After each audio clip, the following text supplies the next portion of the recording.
तहत भी काम किया। और वो बात का मैं कुछ अहवाल बताता हूँ लियाकत अली खान से। एक वक्त की बात है कि बिहार में एक बहुत बड़ा सैलाब आया था रियासत में। तो लखनऊ के यूनिवर्सिटी वालों ने, जहाँ पे वो पढ़ती थी, उन्होंने एक प्रोग्राम बनाया कि कोई इनके इमदादी फंड को जनरेट करने के लिए प्रोग्राम किया जाए।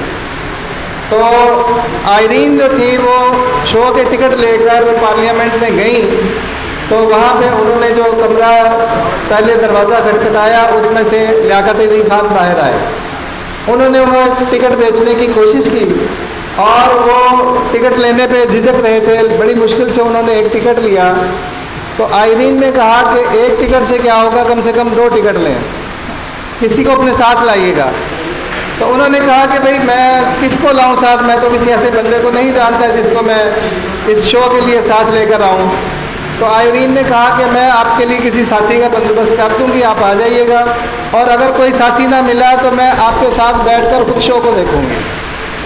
खैर वो लियाकत अली खान जो थे वो अपने दोस्त मुस्तफ़ा रज़ा के साथ गए और बात आई गई हो गई। इसके बाद ये लेक्चरार हो गई हैं कॉलेज के अंदर, और लियाकत अली खान उत्तर प्रदेश की लेजिस्लेटिव असेंबली के रुकन मुंतखब हुए। तो आयरीन ने इनको ख़त लिखकर मुबारकबाद पेश की। इन्होंने जवाब में लिखा कि आपका ख़त मिला और खुशी हुई कि आप दिल्ली में हैं, और मैं जब लखनऊ जाऊंगा तो मैं करनाल से मेरा ताल्लुक़ है और दिल्ली मुझे रास्ते में पड़ेगा। साथ के साथ मैं ये भी बताता चलूँ कि मैं भी उन खुशकिस्मतों से हूँ जिनका ताल्लुक़ करनाल से है। मेरे वालिद का ताल्लुक़ भी करनाल से था। तो उन्होंने कहा कि जब मैं दिल्ली जाऊंगा और ट्रेन 15 मिनट के लिए वहाँ रुकेगी तो क्या आप मेरे साथ चाय पीना पसंद करेंगी। उसमें वो वजारत के उमूर पे फाइज हुई, ख़वातीन के उमूर की वजारत थी, उसमें वो फाइज हुई और वो खातून अव्वल भी कहलाई। और उन्होंने अक़लियतों और ख़वातीन की बहबूद के लिए बहुत काम किया। उन्होंने 1949 में अपवा आल पाकिस्तान विमेन एसोसिएशन की बुनियाद भी रखी और जिसकी वो 1954 तक सदर रहीं। और जब लियाकत अली खान की वफ़ात हुई, शहादत हुई, तो उन्होंने लोगों ने चेमे गोइयाँ की कि शायद ये यहाँ से वापस चली जाएँ, क्योंकि लियाकत अली खान ने अपनी विरासत में कोई जायदाद नहीं छोड़ी थी, कोई क्लेम उन्होंने पाकिस्तान में आके नहीं लिया था। उनकी जमा पूंजी कुल 300 रुपये की रकम थी जो कि उनके अकाउंट में शामिल थी। और इनके सामने इनके 2 बच्चों को पालना और उनकी तरबियत करना एक बड़ा मसला था। बहरहाल हुकूमत पाकिस्तान ने उनकी पेंशन मुकर्रर की 2000 रुपया पर महीना। उसके बाद वो हॉलैंड में तैनात हुई सफ़ीर की हैसियत से। तो हॉलैंड की जो रानी थी उनसे उनकी बहुत गहरी दोस्ती हो गई। वो इतनी गहरी दोस्ती हो गई कि उसने कहा कि मेरा एक घर है आलीशान, वो मैं आपको दे दूंगी और मैं आपसे थोड़े से उसके पैसे लूँगी, औने पौने दामों में आपको देना चाहती हूँ, आप यहीं रहा करें। तो उनके अंदर भी हुब्बुल वतनी इस कदर कूट कूट के भरी हुई थी। उन्होंने कहा कि देखो मैं सफ़ीर की हैसियत से यहाँ पे तैनात हुई हूँ और ज़ाती हैसियत में मैं कोई तोहफ़ा या कोई ख़रीदो फरोख्त ऐसी नहीं करूँगी जिससे मेरा मफाद हो। मैं हुकूमत पाकिस्तान से बात करती हूँ कि वो ये घर को ले लें और यहाँ पे अपनी एम्बेसी खोलें।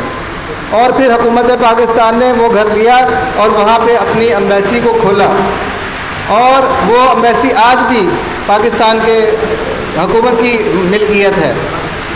इसके अलावा जब सदर अयूब ने मार्शली कोशिश की कि उनके साथ मिलकर काम करें, लेकिन बेगम राना लियाकत अली खान ने इनकार किया और कहा कि मैं किसी डिक्टेटर के साथ मिलकर काम नहीं कर सकती।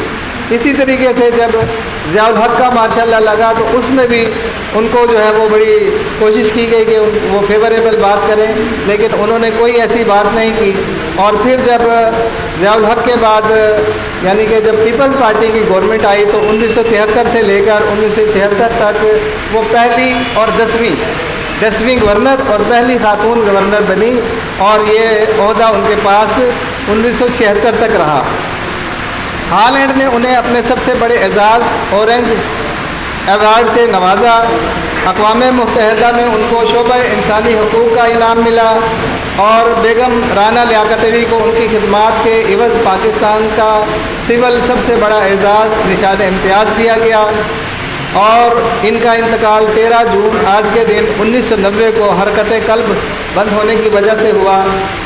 मैं समझता हूँ कि राना लियाकत अली ख़ान आजकल की ख़वातीन जो कि सियासत के अंदर मौजूद हैं उनके लिए एक रोल मॉडल का दर्जा रखती हैं और मेरे दोस्त जनाब असलम साहब को ये ख्याल है कि मैं शायर भी हूँ, जबकि मैं शायर नहीं हूँ, मैं अदीब हूँ और मुसन्निफ़ हूँ। तो उन्होंने शायरी की फरमाइश की है जिसके लिए मैं माजरत चाहता हूँ और मैं आपको मुबारकबाद पेश करता हूँ। कोई भी शेर सुना, मैं शायर तो बस एक अच्छे तो